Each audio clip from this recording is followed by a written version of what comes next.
ఉపాధ్యాయ మిత్రులకు నమస్కారం.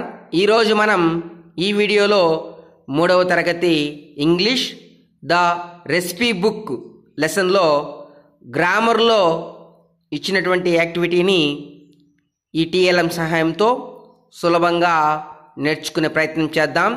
ఇచ్చిన యాక్టివిటీ ఏమిటో చూడండి. Circle the personal pronouns in the given sentences. అంటే ఇచ్చిన వాక్యాలలో పర్సనల్ ప్రొనౌన్స్ని సర్కిల్ చేయాలి అని దీని అర్థం.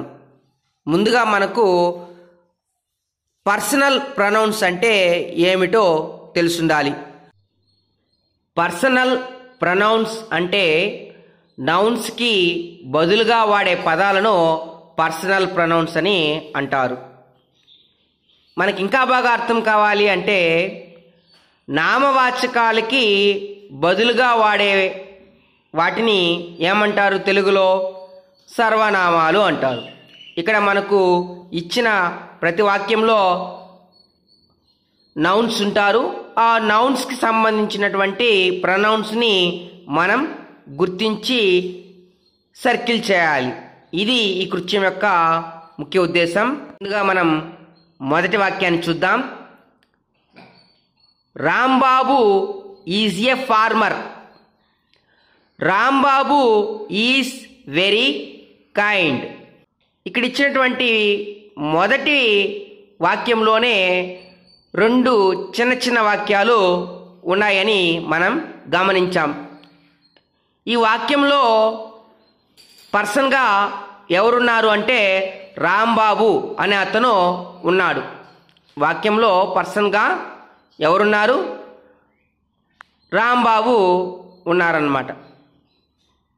ఇక్కడ ఉన్నటువంటి రెండు చిన్న వాక్యాలలో పర్సన్ ఎవరున్నారు? రాంబాబు ఉన్నారు. ఈ పర్సనల్ ప్రొనౌన్స్ యొక్క ముఖ్య ఉద్దేశం ఏమిటంటే ఒకసారి నౌన్ మొదటిసారి నౌన్ని ఉపయోగించినాక ప్రతిసారి ఈ నౌన్ని ఉపయోగించాల్సిన అవసరము లేదు. మరి ఇక్కడ గమనిస్తే రెండుసార్లు కూడా మనము నౌన్ని ఉపయోగించి ఉన్నాం. రాంబాబు అనే అతను జంట్ కాబట్టి జంటుకు వచ్చేటటువంటి ప్రొనౌన్ ఏమై ఉంటుంది? సాధారణంగా చూద్దాం ఒకసారి.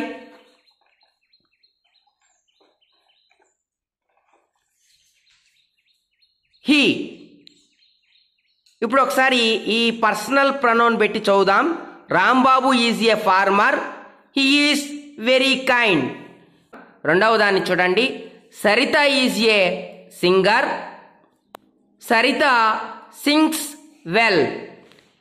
ఈ రెండవ వాక్యంలో ఉన్నటువంటి పర్సను ఎవరంటే సరిత. సరిత అనేది ఆడవాళ్ళుగా ఉంటారు కాబట్టి ఈ ఆడవాళ్ళకు వచ్చేటటువంటి ప్రొనౌన్ ఏమిటి? ఒకసారి చూడండి.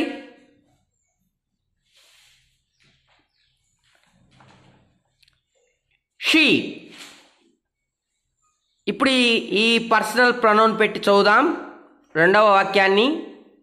Saritha is a singer. She sings well. ఇప్పుడు మనం మూడవ వాక్యాన్ని చూద్దాం. Srinu has a puppy.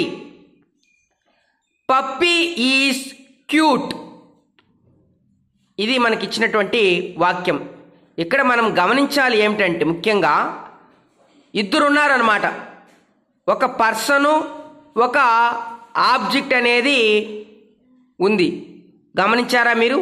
Srinu అనేది పర్సను, పప్పి అనేది ఒక యానిమల్. మరి మనకి ఇక్కడ రెండవసారి మూడవ వాక్యంలో మళ్ళీ పర్సన్ని వాడారా లేదా అనిమల్ వాడారా చూడండి. పప్పీ ఈజ్ క్యూట్ అన్నారు. అంటే మనం ఇక్కడ ప్రొనౌన్ రాయాల్సింది శ్రీనుకి కాదు పప్పీకి అన్నమాట. పప్పీ అనేది అనిమల్ కదా, దీన్ని మనం ఒక ఆబ్జెక్ట్గా పరిగణిస్తే పప్పీకి వచ్చేటటువంటి ప్రొనౌన్ ఏమైంటుందో ఒకసారి చూడండి. ఇట్. ఇప్పుడు ఒకసారి చదువుదాం. Srinu has a puppy, it is cute. ఇలా మనము అర్థం చేసుకుంటూ ఈ కృత్యాన్ని పూర్తి చేయాలి. నెక్స్ట్ 4వ సెంటెన్స్ చూద్దాం. I am a Rajarao, I live in a village. దీన్ని తెలుగులో కనుక అర్థం చేసుకుంటే, నేను రాజారావు, నేను ఒక గ్రామంలో ఉంటున్నాను లేదా నివసిస్తున్నాను. దీని అర్థం అన్నమాట. ఇక్కడ పర్సన్ ఎవరున్నారు? ఐ ఉన్నారనమాట. అంటే నౌన్గా తీసుకుంటే మొదటి వాక్యంలో ఐ అంటే నేను. మరి ఐకి వచ్చేటటువంటి పర్సనల్ ప్రొనౌన్ను ఏమిటంటే చూడండి ఒకసారి. అంటే దీని ఉద్దేశం ఏంటంటే ఐ అనే నౌన్కి పర్సనల్ ప్రొనౌన్ కూడా ఐ అనే అవుతుందని మీరు గమనించాలి. నెక్స్ట్ 5th సెంటెన్స్ చూద్దాం.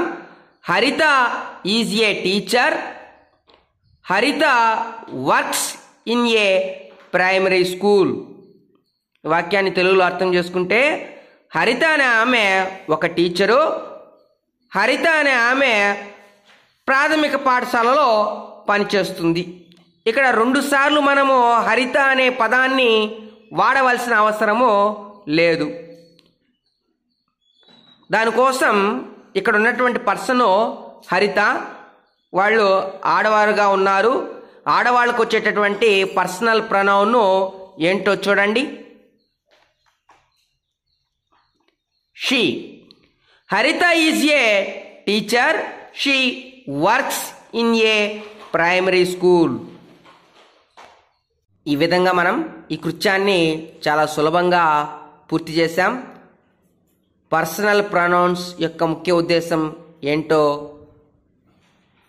ఈ వీడియోలో మీరు చూశారు. ఒక్కసారి నౌన్ని ఉపయోగించాక ప్రతిసారి నౌన్ని వినియోగించే అవసరం లేకుండా ఉండడానికి వీటిని మనం ఉపయోగించుకున్నాం. ఇంతవరకు మనం ఈ వీడియోలో కింద ఇచ్చినటువంటి ప్రతి వాక్యంలో పర్సనల్ ప్రొనౌన్స్ని గుర్తించాం. ఇప్పుడు మనం ఈ పర్సనల్ ప్రొనౌన్స్ని సర్కిల్ చేయాలి.